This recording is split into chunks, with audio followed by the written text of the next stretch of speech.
kasih atas kesempatannya. Perkenalkan, saya Hari Prasetyo Triwijayanto dengan NIM akhir 030. Pada kesempatan kali ini, kelompok kami akan membahas tentang insekta, atau yang kita kenal dengan serangga. Tubuh insekta sendiri terbagi menjadi 3 bagian, yaitu kepala, toraks, dan juga abdomen. Pada bagian kepala ditemukan sepasang antena, dan juga pada bagian toraks tersusun oleh 3 segmen dengan 3 pasang kaki dan juga 2 pasang sayap. Lalu, pada bagian abdomen tersusun juga oleh beberapa segmen yang jumlahnya bervariasi pada setiap spesiesnya. Selain itu juga, ditemukan beberapa alat tubuh yang mengalami modifikasi untuk tujuan tertentu. Lalu, respirasi dari insekta terjadi di trakea. Pada kesempatan kali ini, kami dari kelompok D2 akan membahas salah satu serangga dari kelas insekta, yaitu Musca domestica atau kita kenal dengan lalat rumah. Musca domestica memiliki taksonomi sebagai berikut. Lalat ini berasal dari kingdom Animalia, yaitu hewan, dengan filum Arthropoda, yaitu hewan beruas, kelas Insecta, serangga, ordo Diptera, yaitu serangga dengan sepasang sayap, berasal dari famili Muscidae, yaitu keluarga lalat, genus Musca, dan juga spesies Musca domestica. Demikian taksonomi dari Musca domestica. Untuk penjelasan selanjutnya akan dijelaskan oleh rekan saya. Terima kasih. Halo, saya Nimade Sri Anggita Maharani dengan NIM 22095111034. Nah, pada kesempatan kali ini saya akan menjelaskan mengenai deskripsi singkat mengenai famili Muscidae.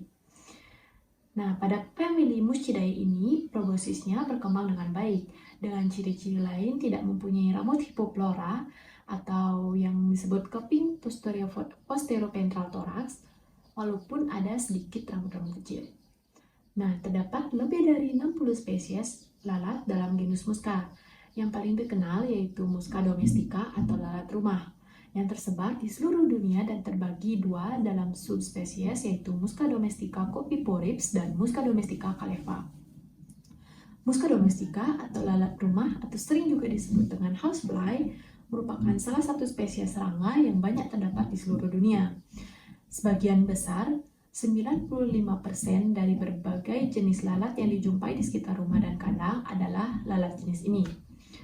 Musca domestica umumnya berkembang dalam jumlah besar pada tempat-tempat kotor dan sekitar kandang. Hal ini merupakan permasalahan yang serius yang memerlukan pengendalian. Pengendalian dari Musca domestica sangat penting bagi kesehatan baik untuk manusia maupun ternak.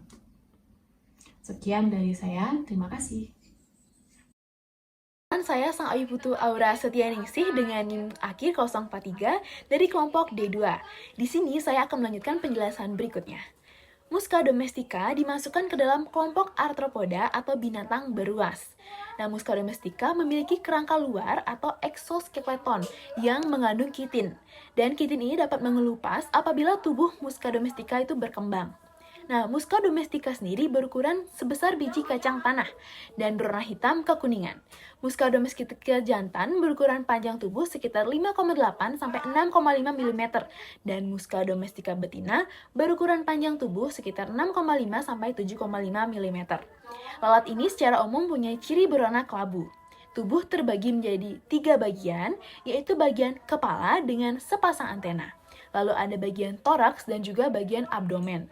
Nah, bagian toraksnya juga terbagi menjadi 3 bagian, yaitu protoraks, mesotoraks, dan metatoraks. Toraks Musca domestica berwarna abu-abu kekuningan sampai gelap. Nah, mempunyai juga 4 baris garis hitam longitudinal dengan lebar yang sama dan membentang sampai ke tepi skutum, dengan 3 pasang kaki dan juga memiliki sepasang sayap, yang akan saya tampilkan pada gambar berikutnya.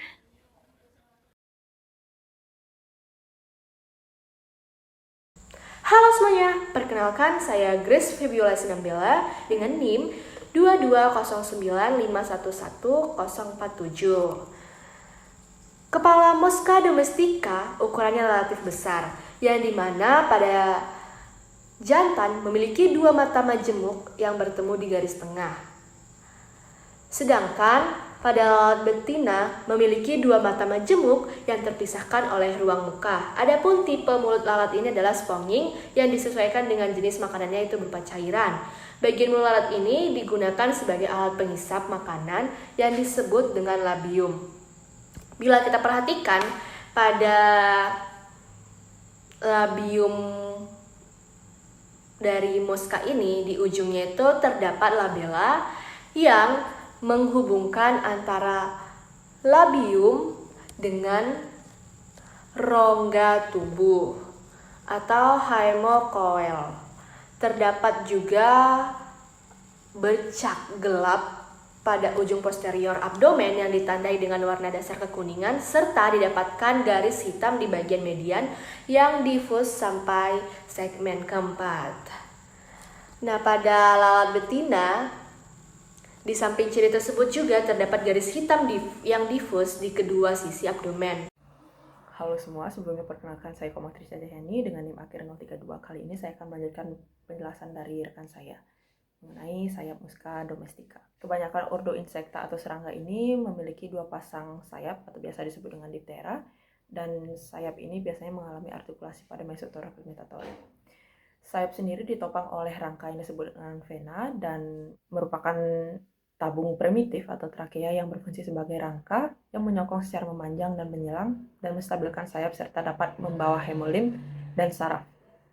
Nah, daerah di antara vena itu disebut dengan sel, dan susunan vena dan bentuk sel pada beberapa kelompok spesies ini cenderung memiliki karakteristiknya masing-masing. Dan hal ini sangat penting digunakan untuk identifikasi. Nah, pasang sayap yang terletak pada metathorax ini mereduksi dan berubah bentuk menjadi halter yang berfungsi sebagai alat keseimbangan dan mengeluarkan suara pada saat terbang. Pada tahap larva instar 1 mempunyai panjang 2 mm yang dimana fase ini berlangsung selama 24-36 jam tergantung temperatur yang cocok. Larva instar 2 ini juga berlangsung selama 24 jam yang dimana temperaturnya itu mencapai 25-35 derajat Celcius, yang kemudian dilanjutkan dengan tahap instar 3 yang berlangsung selama 3-4 hari pada temperatur 35 derajat Celcius, yang dimana ukurannya ini mencapai 12 mm. Dan itulah sampai setelah stadia larva selesai. Baik, izinkan saya melanjutkan. Jadi, siklus hidup dari Musca domestica ini, jadi larva Musca domestica ini bermigrasi ke daerah yang lebih kering untuk menjadi pupa, dan setelah mengalami 3 kali pergantian kulit, larva akan berkembang menjadi pupa. Nah, stadium pupa ini berlangsung antara 3-26 hari, tergantung pada temperatur lingkungan, dan akhirnya berkembang menjadi lalat dewasa. Nah, waktu yang dibutuhkan dalam proses metamorfosis dari lalat ini, mulai dari telur sampai bentuk lalat dewasa, itu bervariasi di setiap daerahnya. Nah, hal ini tergantung oleh temperatur dan juga faktor-faktor lain. Nah, waktu metamorfosis dari lalat ini sangat bervariasi, berkisar antara 44,8 hari pada suhu lingkungan 16 derajat Celcius sampai dengan rata-rata 10,4 hari pada suhu 30 derajat Celcius. Nah, siklus lengkap menjadi lalat dewasa ini dapat berlangsung kira-kira selama 8 hari pada temperatur 33-35 derajat Celcius, sehingga sejumlah generasi berkembang pada saat musim panas. Nah, tingkat pertumbuhan secara umum dipengaruhi oleh faktor lingkungan. Suhu merupakan faktor yang sangat penting untuk pertumbuhan populasi Musca domestica, khususnya di daerah ekuator dan tropis, yaitu daerah yang menunjukkan tingginya jumlah spesies dari Musca domestica sendiri. Baik, selanjutnya perkenalkan saya Brigita Mia Rosalin dengan NIM akhir 028 akan melanjutkan penjelasan dari rekan saya. Jadi lalat Musca domestica ini pertumbuhannya amat tinggi di Indonesia karena didukung oleh faktor suhu, kelembapan, serta tersedianya sumber makanan. Lalat ini merupakan faktor yang penting dalam penyebaran agen penyebab penyakit. Dia berperan sebagai faktor mekanis. Musca domestica ini tidak menggigit atau menusuk manusia atau hewan, tetapi hanya membawa atau memindahkan penyakit dari satu tempat ke tempat lain, termasuk dari tempat kotor ke tempat yang bersih seperti makanan atau minuman.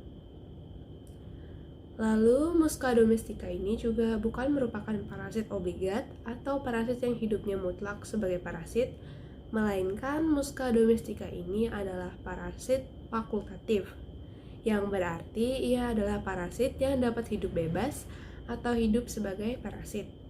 Umumnya, baik pada stadium larva ataupun dewasa, ia hidup bebas, tetapi jika ia hinggap dan bertelur pada luka, maka larvanya hidup di dalam luka dan menyebabkan miasis atau belantungan yang memperparah keadaan luka.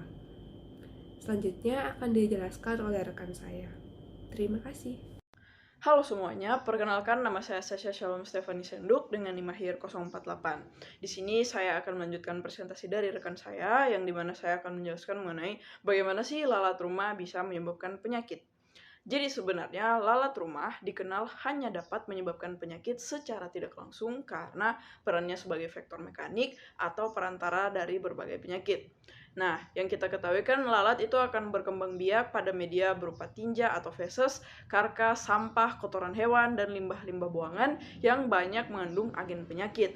Dengan demikian, lalat pun akan mudah tercemar oleh agen penyakit baik di bagian dalam perutnya atau di bagian dalam mulut dan di bagian kakinya. Setelah terkontaminasi oleh agen penyakit, lalat kemudian akan terbang dan hinggap pada makanan atau air yang akan dikonsumsi oleh hewan, yang dimana hal tersebut dapat memindahkan agen penyakit. Oleh sebab itu, bisa disimpulkan bahwa kebersihan yang buruk dan keberadaan sampah dapat meningkatkan risiko penyebaran penyakit melalui lalat. Sebagai tambahan, transmisi mekanis patogen biasanya harus terjadi dalam beberapa jam saja agar bisa menginfeksi dengan efektif. Hal ini disebabkan karena daya tahan sebagian agen penyebab penyakit ketika berada dalam vektor pembawa cenderung sangat singkat. Beberapa jenis penyakit yang bisa dibawa oleh lalat yaitu yang pertama ada diare yang bisa karena lalat membawa bakteri Salmonella dan E. coli, kemudian ada juga disentri karena lalat bisa membawa Shigella sp atau Entamoeba-histolytica, dan kemudian ada kolera yang disebabkan oleh bakteri Vibrio cholerae, dan juga ada beberapa contoh jenis penyakit lainnya. Mungkin itu saja dari saya serahkan kepada rekan saya.